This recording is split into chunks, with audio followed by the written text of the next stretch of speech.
Wala pa nga ako, di makakapag-upload eh. Bukas na yung ma-upload. At walang internet. Lomi Special. Parang di ko matikman yung manghang. Okay na ata to.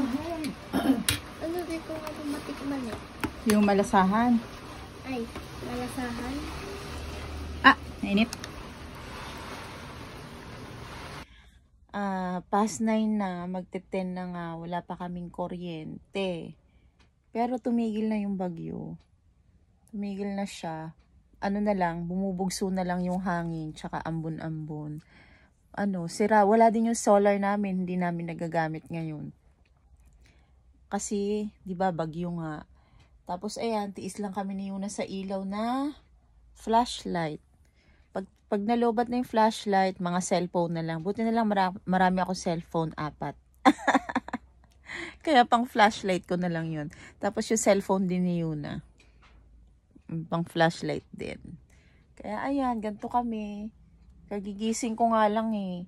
Wala kaming internet, hindi pa kami nakokontak ni Daddy simula kanina na nawala ng kuryente. 1 PM nawala ng kuryente. Hanggang ngayon magti-10 PM na wala pa. Ayan, kumusta na ba ngayong araw na to? Maganda na kaya ang panahon? Tingnan natin. Ayan. Clear na yung langit. Maganda na yung panahon, maganda na, wala nang ulan, wala nang hangin. Hangin yung konti na lang yung hangin. Pero wala pa rin kaming kuryente. Mabuti na lang at maganda na yung araw ngayon. Nagagamit na ulit namin yung aming solar system. Charot.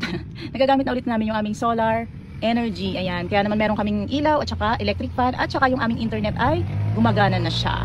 Ay mga Bakiwis! Ano nangyari? Kumusta? Pinag-iba kayo ha? Wow!